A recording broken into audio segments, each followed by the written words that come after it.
Olá, tudo bem? É um prazer muito grande estar falando com você nesta oportunidade. Eu quero trazer hoje um tema muito importante. Eu gostaria que você prestasse bem atenção nesta mensagem e refletisse sobre o que nós vamos tratar aqui, porque tudo que vamos falar aqui tem respaldo bíblico, tem apoio nas Escrituras Sagradas e trata-se de um assunto vital para a nossa vida, para o nosso relacionamento com Deus e eu diria para o nosso futuro eterno.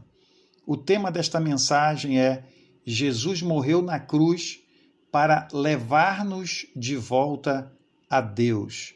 E eu quero ler com você o texto de 1 Pedro, capítulo 3, versículo 18, que nos diz assim: porque também Cristo padeceu uma vez pelos pecados, o justo pelos injustos, para levar-nos a Deus, mortificado na verdade na carne, mas vivificado pelo Espírito. O assunto que eu quero tratar hoje com você é sobre a salvação. O que significa isso? Qual a importância deste assunto da Bíblia Sagrada para as nossas vidas? Para que nós entendamos a importância da salvação e venhamos definitivamente compreender por que Jesus é o nosso Salvador, por que se fez necessário que ele viesse a este mundo, nós precisamos voltar lá atrás, no começo, quando Deus criou o homem, e compreendermos o propósito de Deus para a vida humana e em que momento da história o homem se desviou deste propósito. E eu quero pontuar este assunto de forma muito específica para que você compreenda passo a passo por que a necessidade da salvação, como encontrar a salvação, o que devo fazer eu para tomar posse desta grande dádiva de Deus que ele dá ao homem através do seu Filho Jesus. O primeiro ponto que eu quero destacar nesta mensagem é: por causa do pecado de Adão, todos foram destituídos da posição de filhos. Quando nós falamos que somos filhos de Deus, geralmente nós somos levados a entender isso do ponto de vista de que todos que nascem e vêm a este mundo são filhos de Deus. Na verdade, isso até um certo ponto é verdade no sentido de que somos filhos por criação, por termos sido criados, mas não somos filhos, legalmente falando, no sentido de herdarmos aquilo que ele tem para os seus filhos legítimos, filhos que receberam o direito de serem filhos e herdeiros da glória que ele tem guardado para os seus filhos. Na verdade, a legitimidade de um filho de Deus, ela foi perdida lá no Éden, quando Adão pecou. Veja o que a Bíblia diz. Lá em Romanos capítulo 5, versículo 12, está escrito: portanto, como por um homem entrou o pecado no mundo, e pelo pecado a morte, assim também a morte passou a todos os homens, por isso que todos pecaram. Então a palavra de Deus está dizendo aqui que todos pecaram. Para Deus, todo ser humano é um pecador. Por quê? Porque por um homem entrou o pecado no mundo, e pelo pecado a morte. E a morte é exatamente esse estado em que o homem vive diante de Deus, destituído do direito de ser filho por causa da desobediência de Adão. Vejamos outro versículo da Bíblia que nos esclarece melhor isso. Romanos capítulo 3, versículo 23 nos diz: porque todos pecaram e destituídos estão da glória de Deus. Veja que o verbo, ele indica um tempo presente, é o presente do indicativo, estão. Todos pecaram e destituídos estão. O versículo não diz estavam, mas estão, porque todo ser humano que ainda não experimentou na sua vida os benefícios da obra redentora de Cristo ainda continuam destituídos da glória de Deus. O pecado é uma herança espiritual. Uma herança você não escolhe ter, você simplesmente recebe. Assim como uma herança genética, o homem traz em sua essência humana o DNA espiritual do pecado que o faz nascer destituído da glória de Deus. A glória de Deus representa no homem a forma original como ele foi criado, em verdadeira santidade e justiça, trazendo qualidades dos atributos morais de Deus. Deus o criou assim, perfeito no seu caráter, na sua forma de ser, como um ser criado à imagem e semelhança dele.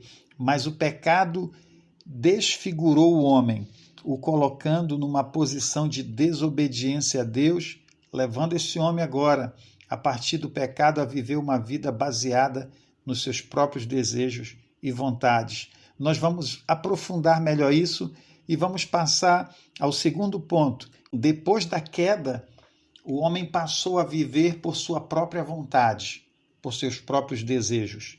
O pecado ele fez com que o homem vivesse por seus próprios caminhos, seguindo suas intuições e tomando decisões à parte de Deus, à parte da vontade de Deus, sem a sua direção. A árvore do conhecimento do bem e do mal, que Deus disse a Adão que ele não deveria comer, representou ali naquele momento em que Adão come do fruto a sua livre iniciativa de decidir por si mesmo o que é o bem e o que é o mal para si mesmo. Ou seja, o homem passou a criar o seu próprio padrão de justiça baseado agora no seu ego. Todo o pecado, na verdade, tem como base o ego, o eu humano. A decisão que o homem toma de arbitrar sobre sua vida baseado em conceitos e valores que nascem nele mesmo e não em Deus, e não no caráter e na justiça perfeita de Deus, que é o Senhor de toda a criação e é a fonte de toda a justiça. Então, o pecado, na verdade, é uma afronta à autoridade do Criador sobre a sua criação. Quando Adão desobedece e come daquele fruto que a Bíblia diz que era o fruto do conhecimento do bem e do mal, na verdade, isso significa dizer que Adão estava por livre e espontânea vontade desobedecendo a Deus, e aquilo era uma clara mensagem de Adão para Deus que ele sabia o que era melhor e o que não era para ele, porque ele estava assumindo uma posição independente de Deus. O terceiro ponto que nós precisamos analisar é que, apesar de tudo o que aconteceu, Deus ele não abriu mão do homem e, portanto, deseja restaurá-lo. Deus ele não abre mão do homem. Sabe por quê? Porque nenhum dos seus planos podem ser frustrados. O homem não é um projeto falido de Deus. Pelo contrário, o homem é um projeto perfeito de Deus. Deus ele não tem um plano B para o homem. Só existe um plano. E este plano é o mesmo que ele colocou em execução no princípio, ao criar o homem do pó da terra. Criar um ser capaz de reproduzir em sua vida características do seu caráter divino que o torna capaz de viver neste mundo de forma plena e feliz para sempre ao lado do seu Criador. Lá em Gênesis capítulo 1 e versículo 26 está escrito: e disse Deus, façamos o homem conforme a nossa imagem, conforme a nossa semelhança. Como o Criador já sabia o que iria acontecer, ele criou o homem com condições de ser redimido, ou seja, de ser trazido de volta à posição que tinha antes, de filho amado.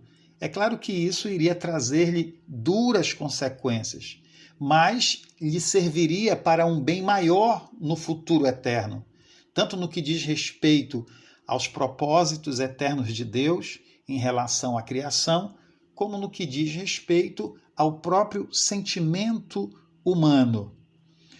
No tocante ao sentimento humano, a queda e a redenção do homem lhe ensinou pelo menos duas coisas. Primeiro, que só há um Deus e que ele mesmo não pode ser Deus sobre si mesmo, pois ele é limitado. Então preste atenção, a queda e a redenção através de Cristo do homem permite que este homem, que é livre para pensar, livre para amar, livre para tomar decisões, chegue a um grau de conhecimento sobre Deus, um grau de conhecimento muito maior do que aquele que ele tinha antes da queda. Pois agora, a duras penas e a duras perdas, ele aprendeu que ele é incapaz de medir a grandeza de Deus e que, portanto, não pode subestimar o seu poder, o seu caráter e nem mesmo o seu amor. Veja que Satanás disse para Eva e, consequentemente, para Adão, através de Eva, que aquele fruto daria conhecimento do bem e do mal e que eles poderiam ser como Deus, sabendo o bem e o mal. E aquilo despertou em Adão o desejo de ser como Deus. E as consequências da desobediência levou Adão a realmente ter um conhecimento mais amplo sobre Deus, de que igual a Deus não há ninguém. Ele aprendeu que ele é incapaz de medir a grandeza de Deus, a grandeza desse ser que é tão perfeito. Em segundo lugar, a queda e a redenção através de Cristo ensinou ao homem que ele é incapaz de alcançar a plenitude da felicidade por si mesmo, tanto individualmente quanto coletivamente. Porque ele tentou fazer isso sozinho, levando uma vida independente de Deus e buscando por si mesmo a sua felicidade. É o que todo ser humano tenta fazer, encontrar a felicidade por seus próprios esforços, e ele não conseguiu, e até hoje o homem não tem conseguido isso. E na sua redenção, através de Cristo, o homem também ele é levado a um conhecimento mais elevado sobre si mesmo, sobre a grandeza do seu Criador e sobre a sua própria pessoa, levando a entender que ele por si mesmo é incapaz de ser feliz. O pecado e a redenção provam para o homem que só Deus é capaz de dar o melhor para ele, pois ele é dotado de atributos divinos que são incomunicáveis, que o homem não pode ter, como a onipotência, a onipresença e a onisciência. Se você não sabe o que isso significa, eu vou lhe dizer, a onipotência significa que Deus é detentor de todo o poder e que ninguém pode ter maior poder do que ele. Ele também é detentor da onipresença, ele pode estar em todos os lugares que ele quiser ao mesmo tempo. E ele também é detentor da onisciência, ou seja, ele sabe de todas as coisas. O próprio salmista Davi, no Salmo 139, diz que antes que os pensamentos me venham à mente, tu já sabes de tudo. Então Deus ele é onisciente, ele é capaz de saber de tudo antes que as coisas aconteçam. E isso permite que ele seja capaz, então, de estabelecer uma ordem e uma harmonia perfeita no universo e na criação, pois ele tem todo o poder de manter tudo sob o seu controle e administração. Portanto, é o único capaz de conduzir a sua criação pelo caminho da plena felicidade. E no tocante a Deus, a queda do homem e a redenção do homem, que foi provida por ele mesmo, permitiu que Deus pudesse seguir no seu plano original. aquele plano que ele elaborou e que ele iniciou lá na criação do homem, levando a sua criação a cumprir o propósito de sempre, que é ser conforme a sua imagem e semelhança, e receber de forma livre, voluntária, consciente, inteligente e cheia de amor toda a adoração que ele sempre quis, toda a adoração que ele merece por ser o único digno disso. A Bíblia diz que tudo que Deus criou foi para o seu louvor, foi para a sua adoração, mas não de forma obrigada, não de forma tirana, mas de forma livre, porque ele criou um ser como ele, livre, com o poder de tomar decisões. E Deus deu ao homem toda a capacidade de tomar decisões certas na vida, mas porque o homem era livre, ele se deixou levar pela proposta de Satanás e pensou numa possibilidade que estava longe do seu alcance, de ser como Deus, e como resultado disso sofreu as consequências, mas através da queda e através da redenção, Deus ele dá ao homem a oportunidade de se reerguer de uma forma totalmente nova e de uma forma totalmente superável, com uma capacidade maior de atender às expectativas de Deus, porque o homem, após a queda e diante da provisão de redenção de Deus, o homem pôde definitivamente concluir que só Deus pode ser o Senhor da sua vida e aquele que pode lhe conduzir pelo caminho da plena felicidade. Os planos de Deus são perfeitos e por isso não há nenhuma possibilidade de Deus ter errado em ter nos criado para sermos conforme a sua imagem e semelhança.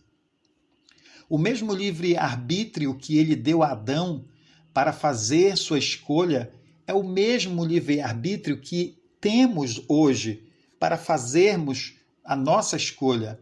A diferença da escolha de Adão para a escolha que posso fazer hoje sobre viver pelo ego ou viver pelo governo de Deus é que Adão não tinha uma referência de fracasso e frustração para poder chegar a uma conclusão prática e lógica de que desobedecer a Deus e fazer a sua própria vontade seria algo que iria estabelecer o caos na criação, uma vez que Satanás disse certamente não é assim, porque o dia que tu comeres, tu serás como Deus. Então Adão foi levado a pensar que ele poderia ser como Deus e poderia acertar tudo na sua vida e conduzir a sua própria vida em êxito, porque ele seria como Deus. Então até aquele momento ele só conhecia o amor e a vida abundante em Deus.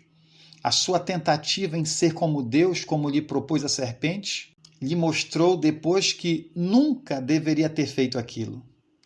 Mas nós que vivemos hoje, de alguma forma conhecemos a saga da história humana na Terra, pelos anais da história da humanidade e pela própria experiência de viver esta dura realidade neste mundo em que nós vivemos. Então nós podemos avaliar e entender por tudo que já aconteceu e o que Deus tem nos revelado até aqui e o que Ele está nos revelando hoje, diante desta palavra, que há um único Deus, que está por trás da história, conduzindo tudo para um desfecho final e que proveu um plano divino de redenção da sua criação, que pode colocar tudo de volta no seu devido lugar para que o seu plano original dê sequência na Terra e aqui na Terra seja como é lá no céu. Então, cabe a cada um de nós também fazermos a nossa escolha e sermos novamente restituídos à posição de filhos amados de Deus. Eu quero tratar outro ponto com você muito importante. Depois da queda, o relacionamento do homem com Deus ele foi mediado por meio do derramamento de sangue de animais. Deus ele realizou o primeiro sacrifício na Bíblia Sagrada. e isso para vestir Adão e Eva com peles de animais. Mas ali ficou anunciado que no futuro alguém iria ser morto para que com seu sangue, isto é, com a sua vida, pudesse vestir novamente o homem de honra e de glória. Então, quando Deus veste Adão, eles estavam nus, mas como eles viviam em plena santidade, num caráter perfeito, não havia entre eles maldade, não havia até aquele momento nada que pudesse levá-los a fazer mau uso das suas atribuições humanas. Depois do pecado, Deus os veste, porque tudo que Deus deu ao homem para o seu deleite, o homem passou a usar isso de uma forma contrária aos propósitos de Deus. Então Deus veste o homem com peles de animais, mas ali também já estava prefigurado que Deus, a intenção de Deus era no futuro novamente vestir o homem da sua nudez espiritual, porque tudo que o homem iria sofrer dali para frente seria consequência de uma nudez não apenas externa, mas muito mais interna, do seu espírito, que tirou dele, roubou dele características morais de Deus que estavam na sua vida, na sua alma, impregnada no seu espírito. A Bíblia diz que Deus criou o homem um pouco menor que os anjos, e de honra e de glória o vestiu. Mas o pecado de Adão despiu o homem dessa glória que ele carregava sobre sua vida. Veja o que diz a palavra de Deus no Salmo 8, versículo 5. Pois pouco menor o fizeste do que os anjos, e de glória e de honra o coroaste. A glória representa aqui a santidade, a justiça e o caráter de Deus que estavam impressos no homem, no seu corpo, na sua alma, no seu espírito.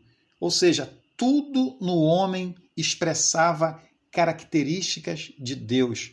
Mas após o pecado, o homem ficou despido desta glória e passou a expressar um caráter incompatível ao de Deus, levando-o até mesmo a negar a própria existência de Deus e a criar suas próprias formas de divindades para saciar a necessidade do seu espírito, que foi criado para se relacionar com o mundo espiritual de Deus. Toda a necessidade que o homem tem de cultuar qualquer outra divindade que ele cria com a sua imaginação humana, na verdade, é algo latente no homem. Deus dotou o homem dessa capacidade de anelar por um ser superior a ele, mas o pecado fez com que o homem o direcionasse no sentido contrário ao seu Criador. Para que o homem não perdesse, então, a esperança da redenção prometida lá na queda, em Gênesis capítulo 3, versículo 15, quando Deus diz que da semente da mulher iria trazer aquele que iria esmagar a cabeça da serpente, que é Satanás, para que o homem não perdesse a esperança da redenção prometida na queda e tipificada no sacrifício que ele mesmo realizou para vestir o primeiro casal e pudesse de alguma forma se relacionar com o seu Criador, ainda que de uma forma menos íntima e plena, ele estabeleceu um sistema de culto no Antigo Testamento, onde aqueles que se apresentavam diante dele ofereciam o sangue de animais, representando ali a sua vida como sacrifício pelo pecado. Aqueles sacrifícios foram provisórios e eles apontavam para algo maior e mais perfeito que haveria de acontecer lá no futuro com a vinda de Jesus e que resolveria de uma vez por toda o problema do pecado. Hebreus capítulo 9, versículo 22 diz assim: e quase todas as coisas segundo a lei se purificam com sangue, e sem derramamento de sangue não há remissão de pecados. Hebreus capítulo 9 ainda, versículo 11 e 12, versículos anteriores, diz assim: mas vindo Cristo, o sumo sacerdote dos bens futuros, por um maior e mais perfeito tabernáculo, não feito por mãos, isto é, não desta criação, ou seja, desta terra, nem por sangue de bodes e bezerros, mas por seu próprio sangue entrou uma vez no santuário, havendo efetuado uma eterna redenção. Então, aqui nesse texto, nós temos aqui uma revelação muito profunda do mundo espiritual, daquilo que acontece no mundo espiritual, quando Jesus ele é oferecido pelos nossos pecados. Mas aqui também mostra aquilo que acontecia lá no Antigo Testamento, e a palavra de Deus diz aqui, por um maior e mais perfeito tabernáculo, não feito por mãos, isto é, não desta criação. Está se referindo a Cristo. Tabernáculo aqui está se referindo à pessoa de Cristo. Porque no Antigo Testamento, os sacerdotes, eles eram representantes do povo perante Deus, que oficiavam o culto e tornavam possível esta aproximação dos homens de Deus através do sistema de sacrifícios instituído pelo próprio Deus quando deu a lei a Moisés. E tudo que Deus deu nesse sistema de culto, incluindo os sacerdotes, as suas vestimentas, todos os aparatos do culto, todos os móveis que estavam dentro do tabernáculo, o próprio tabernáculo, os materiais usados para fazer o tabernáculo, enfim, todos os detalhes desse culto que estavam ali nos objetos, nos rituais, tudo isso tinha um apontamento para algo futuro, para algo que seria perfeito, que substituiria tudo isso definitivamente de uma vez por todas. É por isso que diz o texto, mas vindo Cristo, diz aqui, o sumo sacerdote dos bens futuros. Então, lá no Antigo Testamento, nós temos apenas uma sombra dos bens futuros. Jesus, ele é exatamente o bem que estava ali prefigurado nas ordenanças do culto do Antigo Testamento. E aí o versículo 12 diz, nem por sangue de bodes e bezerros, mas por seu próprio sangue entrou uma vez no santuário, havendo efetuado uma eterna redenção. Que santuário foi esse que Jesus entrou uma vez, efetuando uma eterna redenção? Não foi um santuário terrestre, mas no santuário eterno, ou seja, na própria presença de Deus. Jesus se apresenta diante do Pai como um sacrifício pelos nossos pecados, para resolver algo no âmbito espiritual, somente através de Cristo, nunca pelos bodes e bezerros, como diz aqui a palavra, nem por sangue de bodes e bezerros, mas por seu próprio sangue, porque o sangue desses animais, eles foram oferecidos de forma provisória, instituído por Deus lá no Antigo Testamento, até que Jesus viesse para oferecer definitivamente a sua vida, cumprindo todas as exigências de Deus, para que a maldição do pecado ela fosse quebrada da vida humana e o homem fosse trazido de volta para Deus como filhos de Deus, legítimos, comprados, resgatados daquela condição, justificados e purificados pelo sangue de Jesus, a vida de um inocente pela vida de um culpado. E isso se fez necessário porque Deus criou um ser perfeito, e somente um perfeito seria a moeda no valor exato para cobrir o pecado dos homens e trazê-los novamente àquela mesma posição que Deus criou o homem para ter íntimo relacionamento com ele e manifestar a sua glória e imagem no mundo. Então, tudo que Deus deu ao povo, ao seu povo, no passado, através da lei instituída por Deus, dada por meio de Moisés, com suas ordenanças, mandamentos e juízos, foi para manter o povo em comunhão com Deus de uma forma provisória, esperando o cumprimento da promessa de redenção que se tornou uma realidade através da obra redentora de Cristo. Por esta razão, a Bíblia diz que o fim da lei é Cristo. Lá em Romanos 10, Versículo 4 diz: porque o fim da lei é Cristo, para a justiça de todo aquele que crê. Todo aquele que crê. Quando nós cremos, Jesus, ele se torna a justiça de Deus, sendo aplicada em benefício das nossas vidas para a restituição da nossa filiação. A lei, ela tem o seu clímax na pessoa de Cristo, que inaugura uma nova aliança. A primeira aliança, ela era selada com o sangue dos animais lá no Antigo Testamento. Então, Cristo, ele inaugurou uma nova aliança, um novo tempo do relacionamento do homem com Deus, onde Jesus substitui todos os ritos, símbolos, sombras e tipos da velha aliança, selando com seu próprio sangue essa nova aliança, com seu próprio sangue, onde ele mesmo se torna o sacrifício pelos nossos pecados para nos levar de volta para Deus como filhos. Quando Jesus se reúne com os seus discípulos pela última vez para a última ceia da Páscoa judaica, que faz alusão à libertação do povo do cativeiro egípcio, através do sangue do cordeiro que foi aspergido na verga e nos umbrais das portas das casas dos israelitas, para que eles não fossem feridos de morte, quando Deus envia o anjo da morte para matar todos os primogênitos do Egito, ele faz ali uma transição daquela cerimônia judaica para uma nova realidade, onde ele mesmo se apresenta como aquele cordeiro que era morto na Páscoa.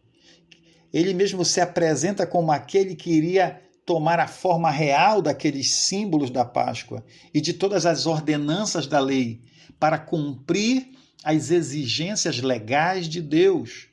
A justiça de Deus determinava que a morte seria o pagamento pela desobediência do homem.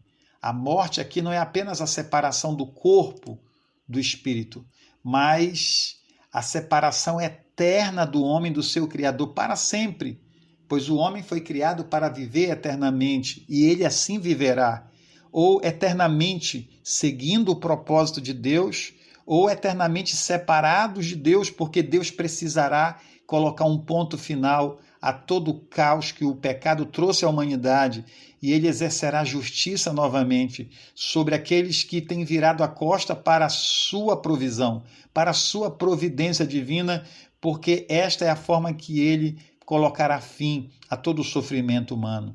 Jesus, como um representante legal do homem, com a sua vida imaculada, sem pecado, foi o sacrifício substituto perfeito que pela obediência se entrega voluntariamente à morte para libertar os que por causa da desobediência de Adão estavam presos pelos grilhões da morte eterna. A Bíblia deixa isso bem claro em Romanos 5,19. Olha só o que diz o texto, é muito interessante. Porque como pela desobediência de um só homem, está se referindo a Adão, muitos foram feitos pecadores. Assim, pela obediência de um, se referindo a Cristo, muitos serão feitos justos. É interessante o texto que diz aqui que muitos foram feitos pecadores e muitos serão feitos justos, né? Porque o homem hoje ele precisa dizer o sim para Deus, ele precisa tomar a sua decisão. Assim como pela obediência de Adão todos se tornaram pecadores, pela obediência de Cristo todos podem se tornar novamente filhos de Deus. Filhos de Deus. E daí, então, nós partimos para um outro ponto muito importante que faz surgir uma pergunta diante de tudo que já foi exposto até aqui.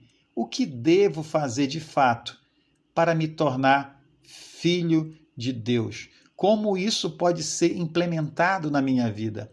Só há uma forma de termos acesso a Deus como filhos. E isso aqui já ficou muito bem claro em toda a exposição que já fizemos até aqui.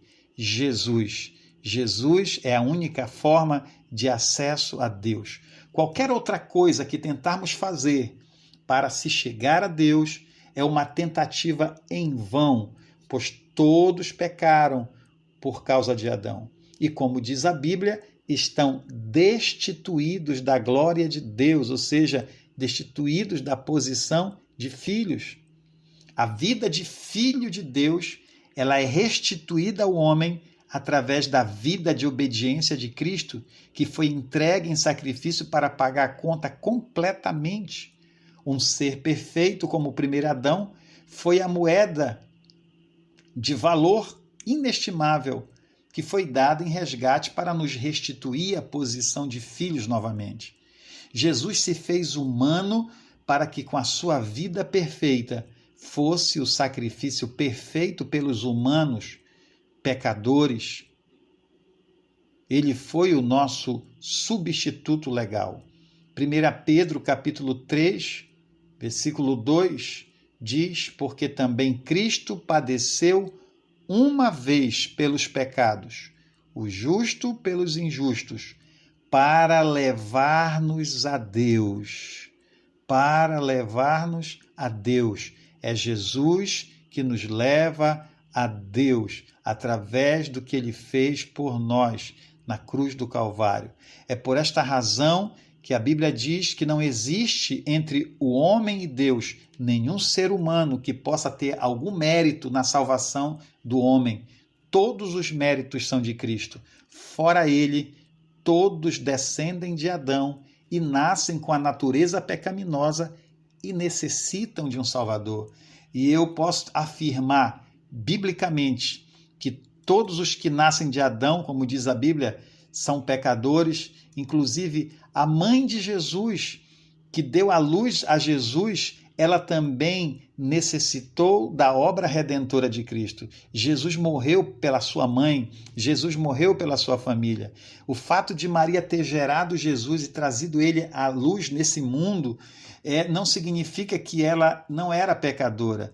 Deus usou a sua estrutura humana, mas ele não foi gerado da natureza pecaminosa de Maria, ele não foi gerado da descendência de Adão. A Bíblia diz que ele foi gerado por obra e graça do Espírito Santo. O Espírito Santo é que trouxe à vida aquele embrião, aquele feto que se desenvolveu, que nasceu, veio ao mundo, se desenvolveu, cumpriu a sua missão e entregou a sua vida em resgate de todos. Então você pergunta: como faço para chegar até Jesus e ser levado até Deus? Não existe intermediário para chegar até Jesus. Chegamos até Jesus pelo caminho do arrependimento, crendo na sua obra redentora e nos rendendo ao seu chamado e senhorio. E ele mesmo, como nosso sumo sacerdote, nos apresenta a Deus através da sua obra redentora, nos reconciliando e nos fazendo aceitáveis pelo Pai. Segundo aos Coríntios, capítulo 5, versículo 18, nos diz assim: tudo isso provém de Deus, que nos reconciliou consigo mesmo por intermédio de Cristo. Olha só o texto. Todos esses benefícios, toda essa graça provém unicamente de Deus, que nos reconciliou com Ele mesmo através do seu Filho. Deus é que vem ao nosso encontro para gerar essa reconciliação através do seu próprio Filho. João capítulo 3, versículo 36 diz assim: aquele que crê no Filho tem a vida. Mas aquele que não crê no Filho não verá a vida, mas a ira de Deus sobre ele permanece. Então eu preciso crer, eu preciso exercer fé e me submeter a esta obra, me colocar debaixo da cobertura do sangue de Jesus e preciso entregar a minha vida ao governo de Cristo. Eu preciso crer. E a Bíblia diz que aquele que crê tem a vida. Quando eu exerço fé, me submeto, eu tomo a decisão, eu recebo a vida. Assim como a decisão de Adão roubou dele a vida que ele tinha de comunhão, a minha decisão em voltar, em crer no que Jesus fez por mim, me devolve a vida de comunhão. Mas a Bíblia diz que aquele que não crê não verá a vida. Por quê? Porque rejeita o único meio de salvação que Deus provê ao homem. E aí diz o texto, mas a ira de Deus sobre ele permanece. Então, se a Bíblia diz que a ira de Deus sobre ele permanece, significa dizer que quem ainda não tomou esse caminho está ainda debaixo da ira de Deus. Então, preste atenção, Deus despejou a sua ira sobre o Filho, para que a sua ira não seja despejada sobre nós no dia do grande juízo, do grande julgamento. Mas todos que rejeitam o Filho e não permitem que o mesmo se torne o Senhor e Salvador de suas vidas, terão que enfrentar sozinhos o juízo de Deus. E o juízo de Deus será implacável. E não há nenhum ser humano que possa, com a sua vida, se apresentar inculpável diante de Deus, porque diz a Bíblia, nós já lemos, que todos pecaram e destituídos estão da glória de Deus. Todos são culpados diante de Deus. Somente através de Cristo essa culpa ela é tirada de sobre nós, é colocada sobre Cristo e nós somos justificados, somos aceitos como pessoas justas, que não há mais condenação sobre nós. A justiça de Deus ela colocará fim a toda a maldade humana e a toda a mazela causada pelo pecado na sociedade desde a queda de Adão. Então, o que todo ser humano precisa fazer é reconhecer que só através de Jesus, o Salvador da humanidade, podemos escapar da ira de Deus e viver para sempre o propósito de Deus para a sua criação. Propósito este que será restaurado na vida do homem completamente, na consumação dos tempos. Olha o que é que diz lá em Efésios, no capítulo 1, versículo 10, numa versão bem popular, diz assim, e o plano é este, no devido tempo, ele reunirá sob a autoridade de Cristo tudo que existe no céu e na terra. Então, esse texto aqui, ele fala sobre a consumação dos tempos, quando Deus trará tudo novamente para debaixo da autoridade de Cristo. Tudo que existe nos céus e na terra estará sobre o governo de Cristo e Deus alinhará o céu com a terra e tudo seguirá novamente dentro do seu plano original. Para fechar este assunto, eu quero trazer aqui mais uma pergunta que talvez seja a pergunta que está no seu coração agora, para que possamos concluir, fechar este assunto com chave de ouro e você possa ser beneficiado por esta palavra e pelo que Jesus fez na cruz por você. Como faço para alcançar o perdão de meus pecados e obter a vida eterna? Você já sabe que é através de Cristo, mas o que eu devo fazer ao me apresentar a Cristo? Olha o que diz a palavra de Deus em Romanos, capítulo 10, versículo 9 a 10. A saber, se com a tua boca confessares ao Senhor Jesus e em teu coração creres que Deus o ressuscitou dentre os mortos, serás salvo. Visto que com o coração se crê para a justiça e com a boca se faz confissão para a salvação. Então, precisamos apenas tomar uma decisão sincera e reconhecer que só através da providência divina, Jesus, podemos chegar a Deus.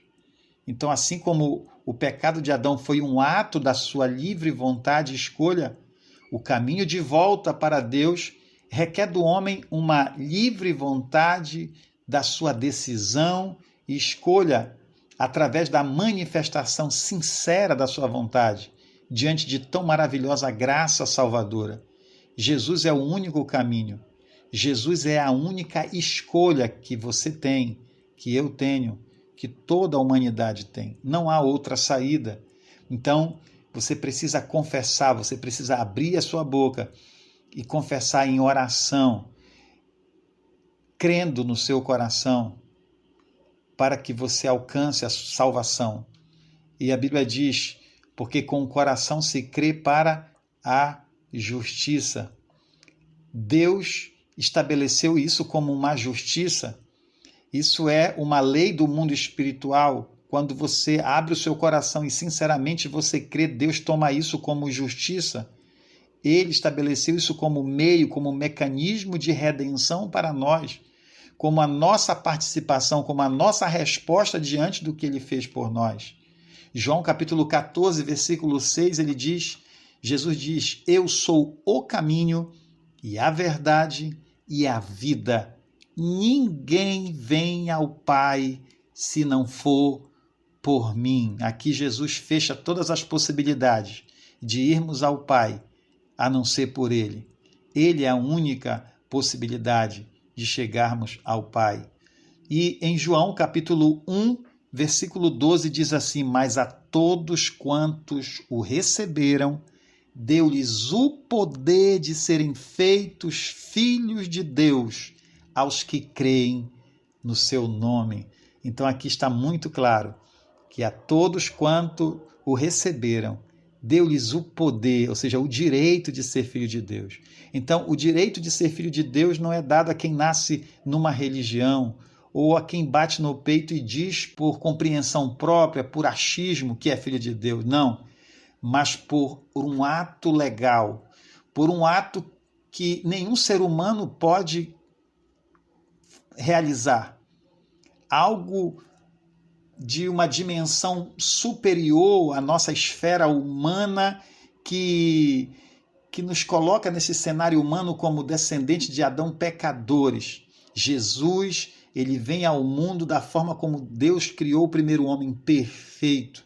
E ele se entrega e cumpre as exigências legais de Deus, os princípios do reino de Deus, a legislação do céu, do mundo espiritual, como num tribunal, como num ato jurídico, para passar a limpo a nossa história e nos absorver de toda a condenação.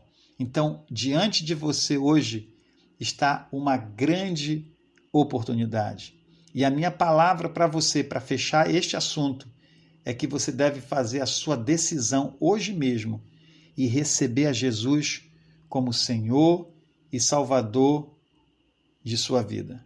Se você gostaria de tomar esta decisão agora, faça isso, faça uma oração, entregue-se ao Senhor, abra sua boca e fale com Deus, para que Ele ouça e o mundo espiritual ouça você.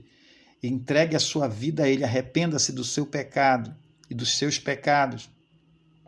Arrependa-se do fato de você viver a sua vida ao longo do tempo pensando que estava agradando a Deus por nutrir uma justiça própria, produzida pela tua própria vontade humana.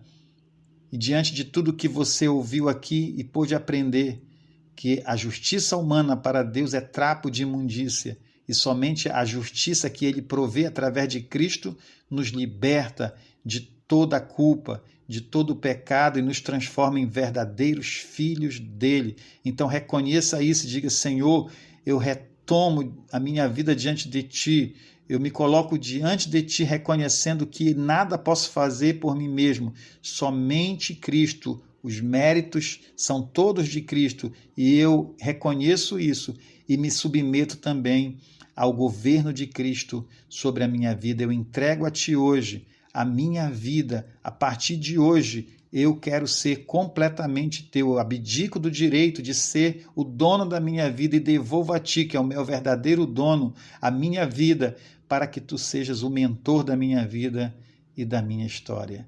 É isso que Deus quer que você faça.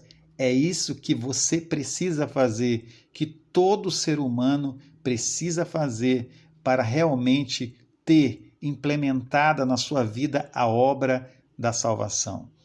Espero que esta palavra tenha ajudado você a compreender a grandeza da salvação, o que Jesus fez por você e o que você deve fazer para tomar posse desta bênção, desta dádiva em sua vida. Deus abençoe a sua vida. Até uma próxima oportunidade. E se você quiser entrar em contato conosco, fique à vontade, estamos aqui para ajudar você e trazer mais esclarecimentos. Deus abençoe você.